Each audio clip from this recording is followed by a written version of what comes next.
So in my case, when I quit engineering to become a leadership trainer and then later a YouTuber, one of my big things was I have spent so much of my time and money into getting this engineering degree. How can I throw it away? And I, at that point, did not have the big picture vision to realize that nothing ever gets wasted. No education, no training ever gets wasted.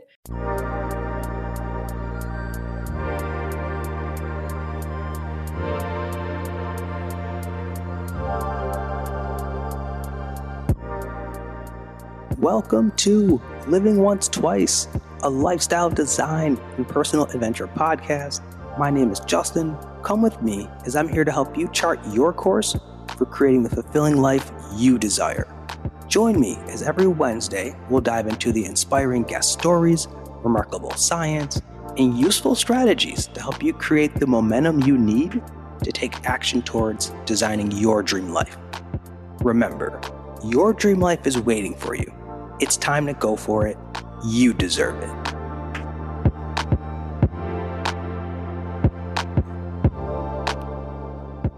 Greetings all. Welcome back to Living Once Twice. Thank you for tuning in to today's episode. I'm very excited to bring on today's guest, Supreet.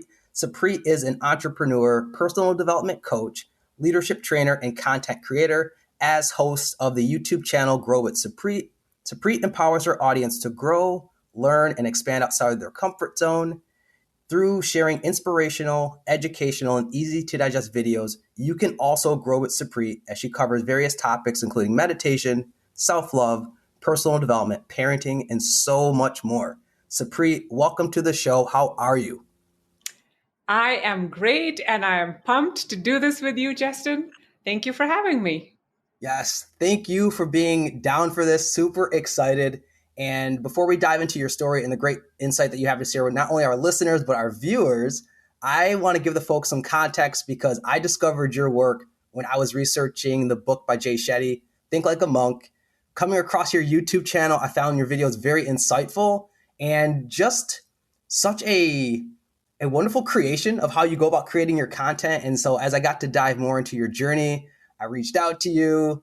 Loved your video so much. I've been getting coaching from you, and it's just been great because I'm like, wow, there is just so much of your story that I know resonates with me, and I think was going to resonate with our listeners. So I'm just very excited to have you on today to just share much more because I know they're going to gain a lot of insight from our conversation. Yay. So let's see where to start because there are so many places that I want to take our conversation, but I'm going to start with your conscious awakening and what set you on the path of what you're doing now. So I'm going to share just a quote from you because I loved your reflection video about the impact of unlearning in your life. You talk about the impact of unlearning in your 30s. And so to kick things off, I want to share this quote with you, Supreet, which is, you shared in that video, I had become a robot who was just being controlled by the algorithm written for her by others. So, Supreet, as it relates to your story, and that is such a powerful quote, who were you previously, and what was the script that you were living? And what was then the turning point when you realized you wanted to rewrite your own script? Sure. So I think the script that I was following until my mid-30s was the one given to me by my parents and society and culture. And, that's the same script we all hear, go to school, get good grades, and, basically please your parents, follow that script. And then later on, it is get a job and, get a degree, then get a job, and then get married and have kids. And I did all those things. And then it was around my mid-30s that I realized, okay, I have checked all those things and I'm still not feeling like, this prescribed script and this prescribed formula to happiness is working for me because I still felt that there was something missing, something more that's there that I don't have it yet. So that is what made me question that maybe I need to listen to my own inner guidance more than that external script I was given. So this self-questioning, this self-examination process is just so beautiful. And I think it's it's an ever evolving change in me, which is still happening. And reading a lot of personal development books and listening to other people, listening to podcasts also helped me to understand, what do I want? What do I value? And then before that, like I said, I was a robot to this algorithm written by others, but I didn't even know I was a robot, because it's almost like you're in a matrix. You don't even realize. And somewhere in my 30s, in my mid 30s, I guess you could call it kind of like a midlife crisis, where you question that, okay, there's got to be something more to life. There's got to be something more to feel, contentment and fulfillment in life. So that was a turning point. Did I answer all parts of your question? You Now I can't. did. You Okay. did, because what sticks out is that, and I love how you just walked us through the journey of this checkbox. And you're right, we are all given by society, our parents, culture, this path that we think is the route to, as you use, contentment and happiness and joy. But as you got there, you talked about how joy was not to be found there, happiness was not to be found there. So you were trying to figure out, okay, well, what is, or it opened up this door of your consciousness of starting to question things. And I appreciate you starting to then dive into like what steps or practices helped you to kind of start to connect with yourself. Because I think what's happening for many people is they're having this questioning going on, but they don't know how to take that to the next level to then get to the authentic part of themselves. So what were those books that you read? What were those practices that helped you return back to shore, to connecting with your authentic voice, so you could start to define what you wanted joy and happiness to mean for you? The first few books, or the first many books I read in my personal growth journey, were about, they weren't exactly about meditation, but they were about, like success, or what do successful people do. And I just found that the common thread, no matter which book I picked up, whether it was on happiness or finding purpose or meaning or success, pretty much every book had some sort of mention of meditation. And then usually I don't get convinced by one person telling me to do something, but I thought, okay, all these wise authors across the board, they're all praising meditation. So it deserves a try. And so that was the first practice in my self growth journey. I experimented with meditation, and I did actually struggle a lot with it, which I believe a lot of other people also do, because the biggest thing is, okay, I have too many thoughts, I can't still my mind, and it's too boring, and they just find it hard to stick to that. And I went through all those stages, which is why I gave it up and then I resumed so many times. And that's what led me to pick up some books on meditation then, to figure out, okay, why can't I crack this code of meditation?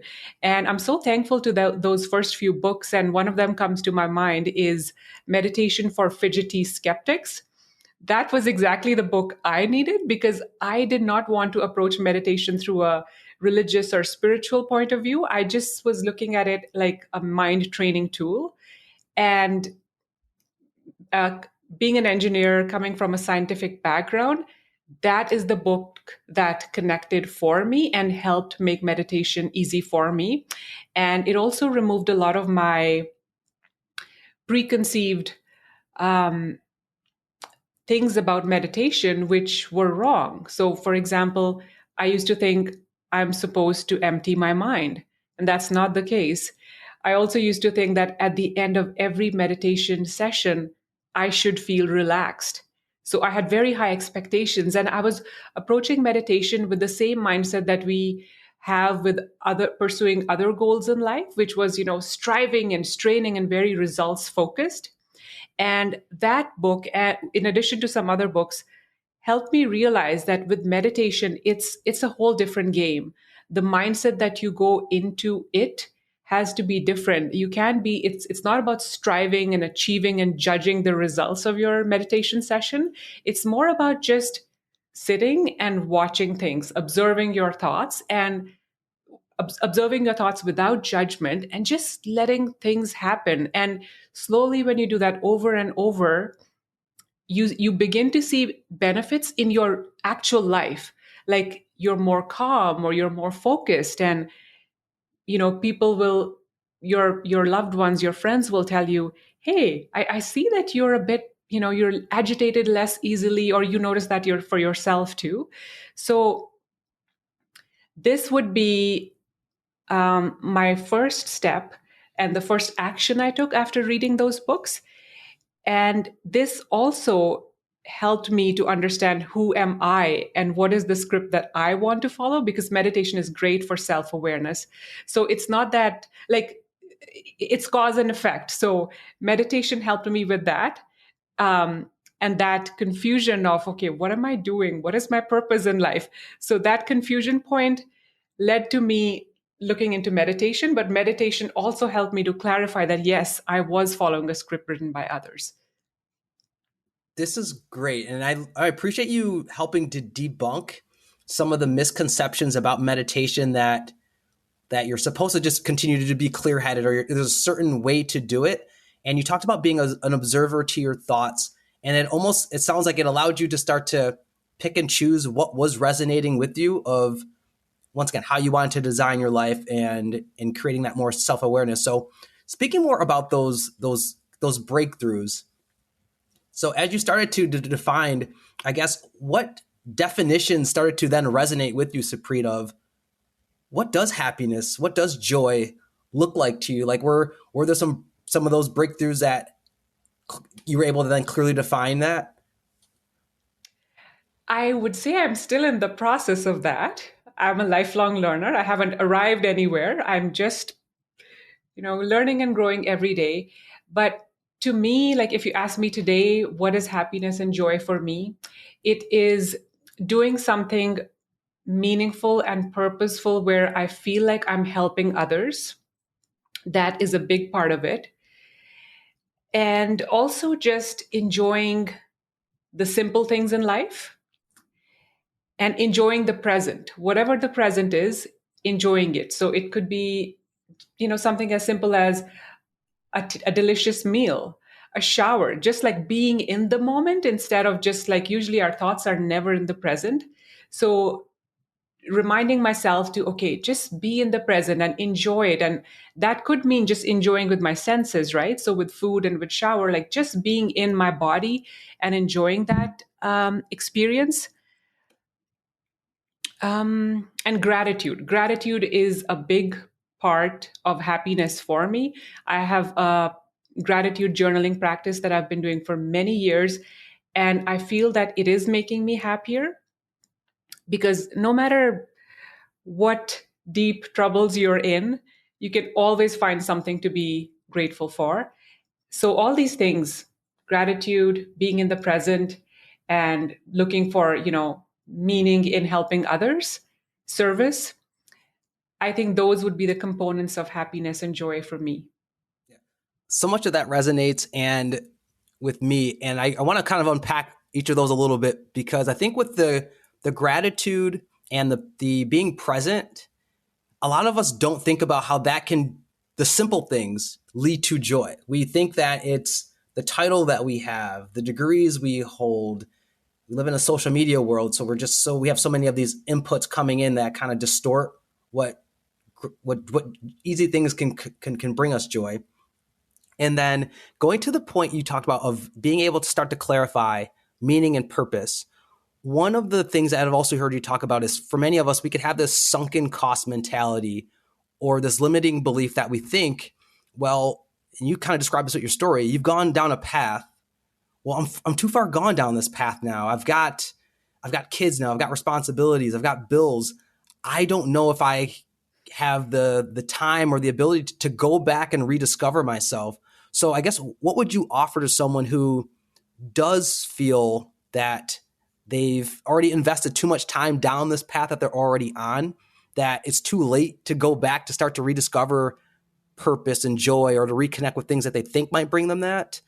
And yeah, how can they start to take action against that limiting belief if they hold that?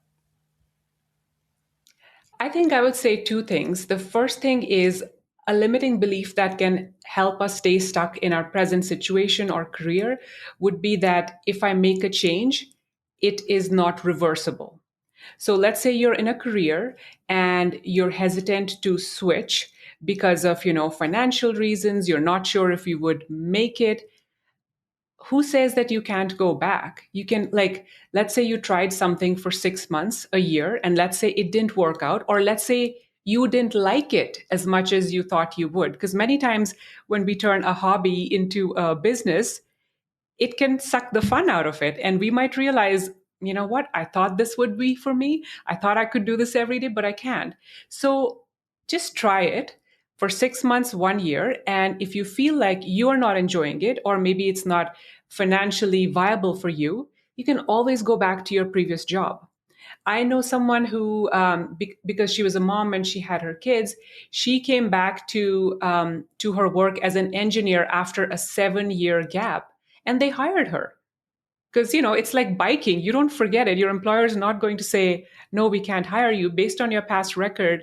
Like, they value you more than trusting a stranger with a stranger that they don't know their skills or their attitude that well. So step one would be, it is not a permanent decision. You can always go back to your safe career or your safe situation, the previous one. And the second one I would say is, so in my case, when I quit engineering to become a leadership trainer and then later a YouTuber, one of my big things was, I have spent so much of my time and money into getting this engineering degree. How can I throw it away? And I, at that point, did not have the big picture vision to realize that nothing ever gets wasted. No education, no training ever gets wasted. Directly or indirectly, I was able to apply my engineering even in my leadership training and today in my YouTube career. So, for example, in my leadership training, I would often share personal stories and examples to support the material I was teaching to managers. And often I would pick stories from my career as an engineer, where, so let's say it would be like, this is how a boss helped me or motivated me. And I could use that in a class about motivating your employees. So in many cases, I use those personal stories, and it adds more authenticity to the material I'm teaching because it's personal. And then in YouTube, for example, how I am still using my engineering, like directly, if you see, there's no relationship between engineering and leadership training. There's no direct relationship. And same with engineering and YouTubing. It's totally different, right? So at first glance, it looks like, oh, I wasted my engineering and, that degree is gone down the drain. But I feel that somewhere, let's say in figuring out the YouTube algorithm, I am perhaps using my engineering skills because I'm a software engineer. I know how algorithms work. So maybe I'm using them in some way. And also, that would be a direct way, but an indirect way would be that, our brains are funny. Scientists are still studying the brains and how the left and the right brain work and how they interact with each other. So during my engineering, whatever connections I may have built in my left brain might be helping me today with the creativity that is coming from my right brain today, the creativity in creating content. And an example of this, you may or may not have heard this, that when kids play piano, it actually helps them improve their math. So I think there's something like a left and right brain connectivity happening there too. So this can also help with the sunk cost mentality. Nothing ever goes to waste. You will still be able to apply that knowledge, those skills, directly or indirectly in the new path that you choose. And the first point I said was, you can always go back, right? So let's say I did content creation. I quit engineering. I did content creation for a year, decided it's not for me, and I go back. Now, when I go back, I'm going back with a new skill set, which can actually open up new opportunities for me back in the same place of work, because now not only do I have my previous engineering knowledge, but I also have some knowledge about social media and branding and marketing and YouTube algorithms, for example. So I might even be more successful in case I decided to go back. So I feel like there's nothing to lose. I love how you just created so much, I hope out there for folks to understand. Like you said, nothing goes to waste. And once again, you could take a risk and you can always go back. Like, I don't think folks realize that enough, that we have the power to knock something down and to build it back up again. And the experience of whatever it is that we've gained from the journey, like you said, it's still valuable, it's still insightful, and we can still use it. And so hopefully folks out there realize that, whether it's, yes, you've gone out there and you've gotten a degree, or now that you have a family or whatever it may be, all of that is so in your mind. And as Supreet has really outlined here, it's value that you could leverage, and that it can serve a purpose for you and whatever the next version of yourself is, or whatever you're looking to do in the future. So yeah, don't think it's an all or nothing. And Supreet, you kind of started to allude to your career and your journey, because what I want to pivot and now talk about is, how do you go from being an engineer to a YouTuber? And so could you share more about like the story behind that, like why you started your channel, and how it evolved from you, once again, being an engineer to now becoming a content creator and doing what you do now? I think it's such a very interesting story, and many people would be surprised, but I just would love to hear you share more about that.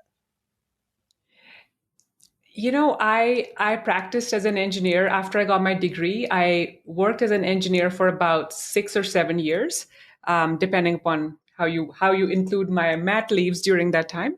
So I was just not happy and fulfilled doing what I was doing. I was good at it. Some parts of it I enjoyed, but I felt like I did not want to be in front of a computer for 8, 9 hours a day. I wanted more human to human interaction, and instead of interacting with a computer for the whole day. So it started from just feeling like I'm not happy. And then I attended a course called Crucial Conversations, which was an in-person 2-day training where two ladies came to our company, and they gave us this training. And I remember at the end of that training going up to them and saying, I want to do what you do. But from that point, I still remember, from that point until I actually started teaching as a leadership trainer, it was a difference of 10 years, because I was going through the same sunk cost mentality things. Oh, what if, no, I can't. Oh, maybe this is just a passing thing. So, and then in between, there was also the, getting education. I got a certificate in work-based learning to become like an adult educator. Then I applied to a bunch of jobs as a trainer. And I think it's also partly related with that midlife crisis I mentioned, where I became more and more self-aware, and I tried to figure out, what is it that I really want to do? Because the script would say, hey, you went to school to become an engineer, you get a degree, and now make money using that degree. Why would you just after 5, 6 years throw that away and then do something from scratch where you're not even sure how much money you would build? So that's what the script would say. But because of that meditation, because of that self-reflection, I decided my own inner voice became louder and louder. So I trusted it more. But still, like I said, it was a scary decision. So it took me about 10 years. And after that, I think because I was a part of Toastmasters, I was enjoying it more. I just loved public speaking. And I just kept on like talking to people and telling them how much I love public speaking. And then ultimately, I ended up meeting someone through Toastmasters who has this company where they do leadership training, helping managers, improve their leadership skills. And then through that connection, ultimately, I ended up getting a job. So I did leadership training first. And then during that same time, because I was having all these aha moments with meditation, and I was feeling like, okay, there's got to be other people who are going through the same struggle that I was when I was struggling with meditation. They might have the same misconceptions. They might be having the same frustrations. So I want to share my mistakes, the lessons I learned through my experiments with meditation. So that was the reason I started my YouTube channel about 3.5 years ago. And in the beginning, it was only focused on meditation because I just had this burning desire in me to help people who would be like me, maybe a bit skeptical. And I just wanted to help them by sharing my own journey. And then after about a year of making only meditation related content, I ran out of things to talk about on the topic of meditation. So at that point, I decided to pivot my channel to include other areas of my personal growth. So I thought I'd rather just be, I could go deeper down the rabbit hole of meditation, but that just didn't feel right. So again, because I've practiced a lot of listening to my own inner guidance and inner wisdom, I decided not to go down that because it just didn't feel right. So instead, I expanded my channel to include other topics in personal growth, like habit setting and whatever things I was struggling with. Like, I I'm a recovering people pleaser. So I was learning about setting boundaries. So I made videos about that. And then I was doing, trying to eat healthy, because at some point I realized all my efforts are only based focused on the mind and psychology. I also have to put healthy stuff in my body. So I started like learning about that and then sharing about that on my channel. And then naturally later on, that led to whatever books I was reading. I started making summaries or review videos of those books.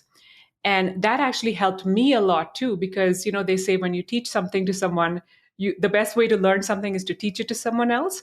So the process of first reading a book and then going through my highlights or underlined stuff and then putting those into putting that into a summary with my own words and reviewing that book, I felt that that helped me as much, if not more, than the viewers. So yeah, that's what my channel is about today. Any area how I am growing, I want to share it with people. And recently that has been like a recent area of self growth for me has been self love. So my recent video was about 5 ways to fall in love with yourself, because self love and self compassion has been a big component in my personal growth journey. Yes, and I've been enjoying your new content out about self-love, so that is just very exciting. And everything that you shared about your journey, if folks haven't gotten it already, this is why I'm assuming the title of it is called Grow with Supreet, because as you evolve and you find all of these different new, like you said, you become self-aware and you allow your curiosities, and it sounds like just your intuition lead you. It's just we get to go along with the journey, but I think for so many of us out there, it's great. And I know for me, just being able to be a part of your community, because it is like, you're not alone and there are others out there doing this, and then each one gets to teach one. So I think it's great what you're doing. And once again, for people to understand from your story of, if there is in your heart the sense of stuckness around where you're at in life, follow that. It's telling you something. Your inner guide, your intuition is telling you something. You have to follow that curiosity. You got to turn and amplify it up.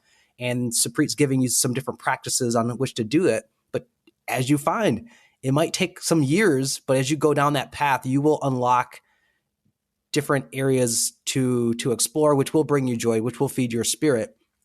So you just got to lean into it. And going with the content creation, because once again, I love your work in that space, and I've gotten to learn so much for you. And I know folks out there many people are using this time of the pandemic to tap more into creativity. I would love if you could share any golden nuggets from your own journey as a content creator that you would pass along to someone who wants to become a YouTuber. Are there things that you wish that you would have learned or knew earlier on that would have helped you in your journey as a content creator in that space? I would say there's two things to keep in mind with content creation. There's two aspects of it. The first one is the art, and the second one is strategy. We need both. So in the art, it's all about the creativity. And in that, the biggest tip I would share is to be yourself, be authentic. Do not try to copy anyone else. Like it's so tempting to just follow the trends and this is trending, so let me do this. But in my opinion, just follow your heart and create the content that wants to come out of you naturally. And then in the strategy side of it, you can have the best videos or the best blogs or the best podcasts out there, but if they don't get discovered and viewed, then you're not going to grow.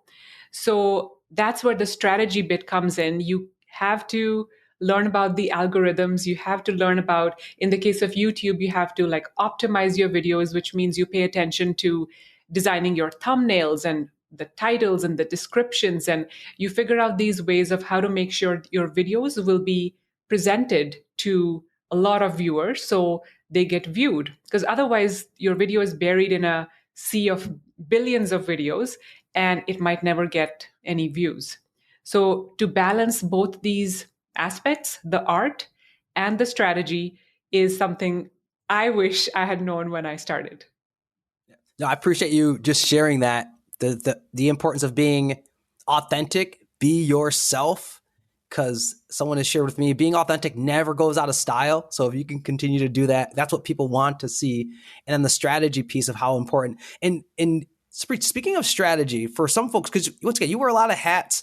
How do you, like, your process of creating? Because I think folks are always curious of like, okay, do I create weekly? Do I batch? Any secret to your sauce for folks to just understand how like you could be a creator but not say like burn yourself out, or if you're just worried about how can I be a creator while managing a full-time job, possibly being a parent, things of that nature? How have you managed to do it? I do batch. So I will shoot 4 videos in one session, but I release them weekly. Well, I used to. Lately, I have been releasing them less frequently. But yeah, batching is a great advice because, you've done all this work of, let's say, getting ready and then doing all your camera and your equipment setup. So when all that is done, you might as well, because it takes a lot of time. It's just better to shoot more than one, and then you can release them one at a time. And another thing would be if you can outsource some bits of it. So in my case, for the first 2 years, I did the editing of videos myself. But then later on, I outsourced it to my sister who does it for me. And I did not enjoy editing myself. So now this frees up my time and my energy to focus more on the creative side of it, on writing the video scripts. And then, later on, um, and I guess this would be an advice in the art side of things, to keep on improving. So like I always try to make my videos more interesting. I think my goal is that every video should be at least 1% better than the previous video. So I'll add things to make it more interesting. So in the beginning, it used to be just like a talking head of me saying something about a topic, and that was the whole video. And then I realized, okay, this is too boring. I need to make it interesting. So then I would add, small changes, tiny changes, just 1% better with every video. So then I added background music. And then I started adding bloopers because people find that interesting. And then I started adding stock images just so people get a little break from just seeing my talking head the whole time. And later on, I started adding stock videos and then GIFs or GIFs, the funny little things, something to go with what I'm saying. And then now that my sister is editing my videos, she can do a lot of other stuff like animations, like captions appearing with a sound effect and disappearing. And so yeah, we're just playing, we're having fun. Now I forgot what your question was. I might have gone on a tangent. This is great because you're talking about the 1% better, and what helps is for folks who maybe think they might get overwhelmed trying to do this because of other responsibilities, being a parent, having a full-time job.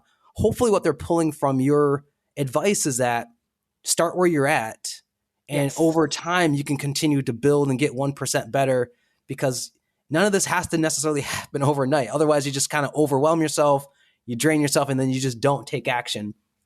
And to dive deeper into the aspect of getting better, because you talked throughout this interview about so many different amazing, impactful habits in your life, from the meditation, the reading, the books, all the things that you do. And so I want to talk about how do you help to make these habits stick? Because we know so many of us struggle. We want to change our lifestyle. We want to do better things, exercise, the meditation, the yoga. But we struggle, as with New Year's resolutions, on making these habits stick. And change can be so difficult for us all. So anything you could share about what you've learned through your own journey of trying to make healthy habits stick in your life, and even the struggles that you've encountered as you've kind of go about doing that type of transformation? I have gone through exactly all those struggles, making New Year resolutions and sticking to them for a week and then just forget the whole story. So the biggest things that have worked for me, and a lot of these ideas are from the book called Atomic Habits. So I just want to give credit to that book. These are not my ideas. So start small. Yay, you have it. Yes, that's a phenomenal book. And then you probably know, start small, right? And habit stacking. Um, those are the two that I remember. Oh, and habit tracking might be from that book. I don't remember if it is. So start small. In the beginning, when we do our resolutions or when we decide to make a change, we're super excited, we're super motivated. So we make our goals according to that level of motivation. Like, I will work out for 1 hour a day because in that moment, we're feeling that level of motivation. But when we're setting goals, we have to set them keeping in mind our motivation on our lowest days.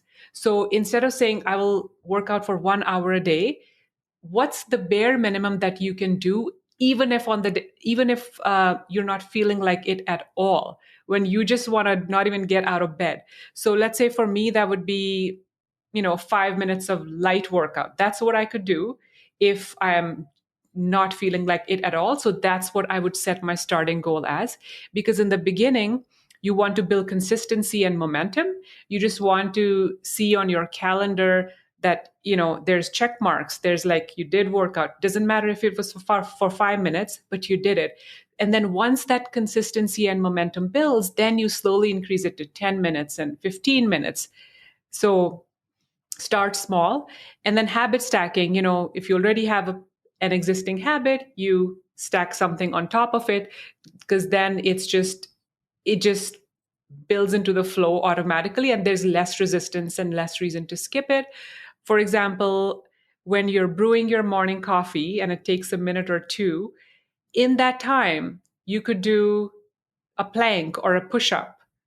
And so it's built into your waiting time. You don't have to carve out time from your busy day to do it. So little things like that, like find little holes. Let's say each time you're driving and you're at a red light and you stop, use that as a cue to take deep belly breaths, right? So that's a way of doing informal meditation. You don't have to carve out 20 minutes to sit down and meditate. That's the formal way of meditation. But if you do the informal meditation, any waiting times, you're in the checkout line at a grocery store, you're waiting for your computer to restart, something like that. Any waiting times can be used to just take a few deep, mindful breaths. And that's a good way to start meditation. So start small, habit stacking. And then for me, a big one is habit tracking. How I do it is very simple. Just on the last page of my journal, I have my habits written on top. So meditation, journaling, exercise, yoga, and then I have the dates on the other side. So each day I do a habit, I put a little check mark, and doing that gives me this dopamine hit. That's my instant reward. So right after I've done my meditation, I put a check mark there. Right after I've done my yoga, I put a check mark there. And research on habits suggests that when there is an instant reward attached to a new habit, you're more likely to do it. And even for me, visually seeing that check mark is so gratifying. And then once you have a streak, you have a reason to not break that streak, because you see, okay, I've meditated for 7 days in a row. Now, if I miss today, I'll get that gap, and I don't want to see that gap. So for me, that seems to work. But this could be different for different people. So people have to like find out their own motivations and their own kind of little mind hacks. And so you work with your mind hacks. For some people, digital stuff is better. Like, I'm more of a pen and paper person, but I know my sister, she has these rings that she completes on her Apple Watch, I think, where once you do it, so she has like 3 rings: the exercise ring, and maybe there's some other ring about steps, or maybe there's another one about meditation. I forget the exact thing, but to her, seeing those visually those 3 rings get completed is is what will force her to do it. So yeah. This is wonderful. Mhm. But no, I'm sorry to cut you off. What were you? No, I was pretty much done. Yeah, that's good. No, because what I appreciate about you throughout this interview, you have a process, and I don't know if that's just part of the engineering kind of mindset of like the steps that you have laid out so wonderful for folks, especially when it comes to habits, creating and implementing new habits of starting small so you don't overwhelm yourself. Then from there, tracking or stacking your habits. And you gave such great examples. There's just so much different free time that we don't realize we have. The red light meditation, I love that one of just being at a light, taking a deep breath. I mean, what better time is it to be more mindful then? You can't do anything. So that's wonderful. Or doing things early in the morning. And then the Actually, one rewards. more Go one for it. more thing I Yes. forgot to say is with habits, only try to build one new habit at a time. Especially like in the beginning of the year, it's so tempting to say, okay, it new year, new me, and now I'm going to meditate, I'm going to exercise, and then again, because that level of motivation in the beginning of the year is so high, we can like overcommit ourselves to new goals and habits. So I would say only build one new habit at a time. And maybe after 3 months or 6 months, once that is fully solidified, then add something more. Because otherwise, you're just going to end up overwhelming yourself and then end up not doing any of them. So true. And if for folks that get to see this on the YouTube, Supreet has this amazing shirt about overthinking. So I double down on that of just starting small and going from there. And Supreet, before we go into the each one teach one section, I want to talk about something you alluded to is that when you do the rewards of building consistency, it feels great and you don't want to slip up. But life happens to all of us. Or there might be certain habits that we read about that we want to transform and add into our lifestyle design, like getting up early or doing like yoga. But we find out that, wait a minute, these transformative habits, they don't work for me. So any advice you have for folks out there who maybe start to criticize themselves as they feel like this morning thing, I know everyone's saying I should do it, but it's not working for me. What does that mean about me if I can't implement that into my routine? Does it mean that I'm not good at this stuff? Anything for, like I said, folks who want to improve themselves, but maybe some of these habits that they hear about end up not being a fit, but they think that it's a reflection upon themselves. That is an excellent question. And I'm so glad you asked this because I think, in my opinion, one of the best things you can do for yourself in your personal growth journey is to balance self improvement with self compassion. And when we slip and when we fail, is when we need self compassion. So, in my case, about 2 years ago, I started this habit of waking up at 5 a.m. I had just read the book called The 5 a.m. Club. I was super motivated and I even made videos about it. I did the waking up at 5 a.m. as much as it was very hard, but I did that for many, many months, maybe almost a year. I can't remember. But then I arrived at a point where I just could not. And then I started feeling bad about myself. I started feeling like, okay, look at you. This is the lady who's preaching it to others and can't even do it herself. I felt really bad. And I felt like I was a failure. So that was my first reaction. But then I tried to use some self compassion and say that, okay, I tried my hardest and I stuck to it for a very long time. But just because some author has prescribed this formula of waking up at 5 a.m. and it's like a fancy or a cool thing to do, which a lot of other people are doing, 5 a.m. club, it doesn't mean I have to blindly follow it. Maybe for me, waking up at 6 a.m. would be equally okay. So I tried to use some self compassion in that sense. And the other thing and I have slipped in other things too, not just the 5 a.m. Like with my healthy eating, I did this program and I ate super healthy for a long time. And then I noticed I started slipping back into my unhealthy eatings, going for the dessert, going for the sugar. And again, my first reaction was to feel like a failure and say, okay, well, I couldn't do it. I suck at this. But then with some time and patience, I tried to shut down that inner critic and use some self-compassion. And if I looked back at my healthy eating journey, I realized that even though, yes, I was going for the desserts, but if I still compare myself to where I was 2 years ago, I'm still a much healthier eater.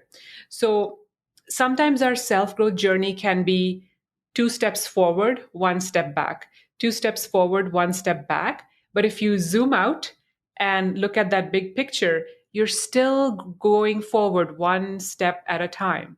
And if your pace is slower than what you thought it should be, then that's fine. You're still 1% better. You're still better than a year ago or better than 5 years ago. So it's equally important to congratulate yourself for the progress you have made instead of standing and looking at your goal and thinking, oh, I'm nowhere near that. I should have been there by now. So self compassion is huge, huge, and it ties in with self love. And that's why I think it's very, very important to practice self love and build self love and self compassion.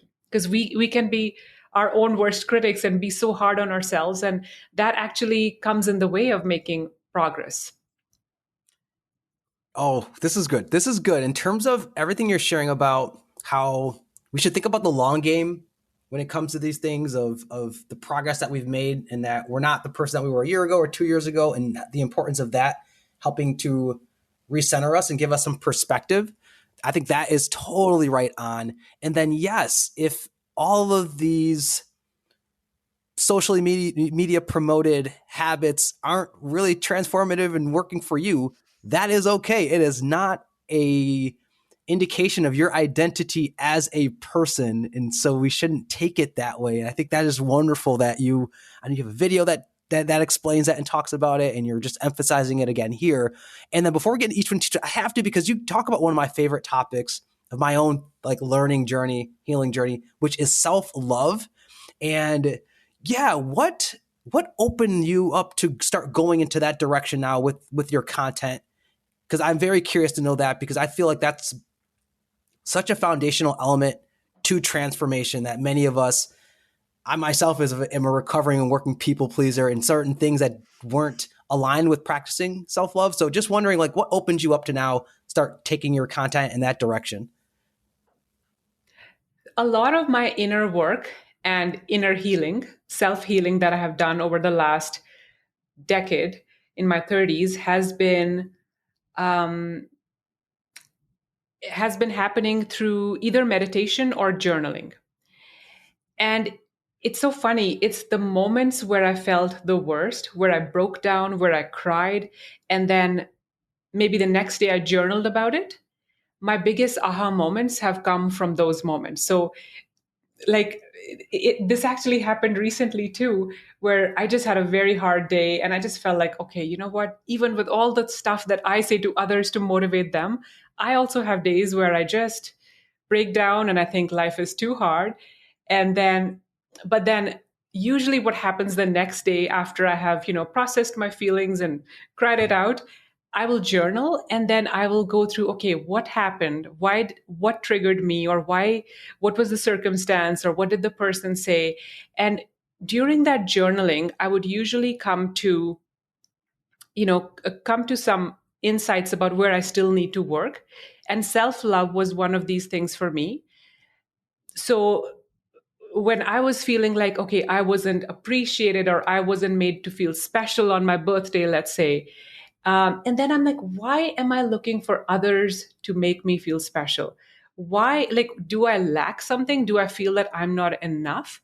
So those kind of questions led me to ultimately realize that in my head, I thought I had a lot of self love and a lot of self esteem. But if I am there's somewhere still some self love lacking in me because I feel that I need it from others. I need either the special treatment from others or the validation or the appreciation. So that led me to realize that no, I am enough. Like, I don't need anyone else to tell me I'm enough. I'm enough just the way I am with what I'm doing. I don't need to be something or do something to feel worthy and to feel loved. And when I had that feeling, that aha moment, I knew that a lot of people have the same thing. And I just felt like I want to help people build their self-love. And now this is a new topic that I'm very passionate to spread and teach to others. Like 3 years ago, this was meditation. But now when I go through something myself, I just know that there's got to be other people struggling, and they could use, instead of them having to reinvent the wheel, I could just teach them the techniques I used. So self love has been a recent big one for me. Supreet, I'm so excited for you to take the world on that journey and in your community on that journey, because I agree with you completely that many of us go through life like limping, not realizing that, yes, deep down that we don't have healthy self-love. And so it's so eye-opening when you discover that. And to your point, when you say to yourself, I don't need to delegate or outsource this, I can give it to myself. And that's a complete game changer, because then there's no going back to how you were before once you have that level of awareness and consciousness. And then you could be your own hype person and fuel your own love, self-respect. So thank you for just sharing more about that. And once again, I know you're going to make such an impact on folks as you share your journey and the tips and insights with people. So we're going to get into my favorite part, our each one teach one rapid fire questions, Supreet. So are you ready? Hey, yeah, let's do it. So my first question for you is, what's one book that you would recommend to folks that has been a game changer for you? Atomic Habits. Very good choice. And that clearly I'm a fan of that book. So that's a good share. So the next question, Supreet, is what's one habit or practice that has been most impactful in your lifestyle design? Journaling. And then speak a little bit more. When you journal, do you certain period of time? Do you just free flow? Do you do prompts? Anything that you could just provide as insight about how you go about journaling? Before I used to do gratitude journaling, where I just write down every morning 3 to 5 things I'm grateful for that day and try to make them specific and different every day. Lately, what I've been doing is, because I read this book called The Artist's Way, and that book recommends morning pages, which is where you just write free flow for 3 pages every morning, and you don't because no one's going to read it. You just basically dump out your brain. You don't worry about grammar, punctuation, anything. Just let yourself write fast. And I am doing that these days, and that's incredibly helpful. And the recent aha moments that I mentioned with my self-love, those were got to using journaling. Is that Julia Cameron? Yes, it is. Yeah, I've heard so much. I think that might be like my Amazon checkout waiting to be ordered. So I appreciate you offering that also as another good recommendation. It's great for content creators. Like for you, I would definitely recommend that book. Great. So another question I have is, so what is one law or policy that you would create that we would all have to abide by if you had that power? Everyone has to smile at a minimum of 2 strangers every day. And that has to be a nice, genuine smile with eye contact, not just a fake plastic one. I love that. But you do hear folks say that the smile of someone, you just never know the impact that could have on someone's day. So I think that's a really great policy, because who knows whose mood you could brighten up, especially if they're just having a bad day inside. So yeah. And I think with strangers, it's somehow more meaningful than with people you know. So that's why I said with strangers. I like that one. And that's an easy one to do, y'all. So the last question that I'm asking all of our guests this season is, when you think about who you've become today, what is the biggest limiting belief about yourself that you needed to let go of? I think the limiting belief that I had to let go of was that my happiness is the responsibility or the job of others. I followed that for a lot of my life, but I have learned now that my happiness is my job. I cannot give this job to others. I love that reminder again about our own personal accountability and just ownership. It's so vital and so important. So appreciate you offering that. So the last question for you, Supreet, is like, what's next and where can people go to find out more about you and grow with you as well? So my YouTube is my first place where people can see my work. It's Grow with Supreet is what my YouTube channel is. And I have videos about personal growth, just sharing my own growth journey. So there's meditation stuff, there's self-help book reviews, there's setting boundaries, self-love, all that stuff we talked about. And I'm also on Instagram and I'm also on Twitter with the same handle, Grow with Supreet. And what's next is, because I said my current passion project that I want to help people with is self love, I have decided to write a book on it. And I am excited because I've never written a book before. So that is something that I'm looking forward to. I'm very excited about. That is so exciting to just hear you share about that. And once again, I know it's going to make such an impact on so many people, Supreet. So just excited for you and just all the amazing work you're going to do. I appreciate you so much, especially just the conversation today, everything that you've provided to the audience and that you provided to me too, as just a fan of your content, from how we can overcome limiting beliefs, ways that we can, you gave us so many great processes of how we can make habits stick, implement change in our life. And then for all the aspiring creators out there, just giving them some insight and some golden nuggets of things that they could think about as they look to maybe get started or enhance what they currently do. And we're all going to continue to stay tuned for as you start to pour more inspiration and motivation to the world on how we could all be accountable to our own self-love as we all go through a self-love journey and a healing journey. So yeah, the consciousness awakening that you are just stirring up in people, just thank you for all you do. And once again, your time today. Thank you so much. You've used some very, very big words. I thank you. Thank you. It means a lot. Yes. Well, folks, as Supreet shared all of the different ways that you could get contact with her on the YouTube channel, on the Instagram, which I'll be sure to include in the show notes. But that is it for today's episode. I'd like to thank you all again for your presence and tuning in. If you enjoyed this episode, please be sure to share it on Instagram, LinkedIn, or wherever, leaving us a review on iTunes, Spotify, all that good stuff, and catch us on YouTube. And follow us too at Living Once Twice on Instagram. So reaching out to you all through the time and the space that separates us to say, remember, your dream life is waiting for you. It is time to go for it. You deserve it. Catch you later on Living Once Twice.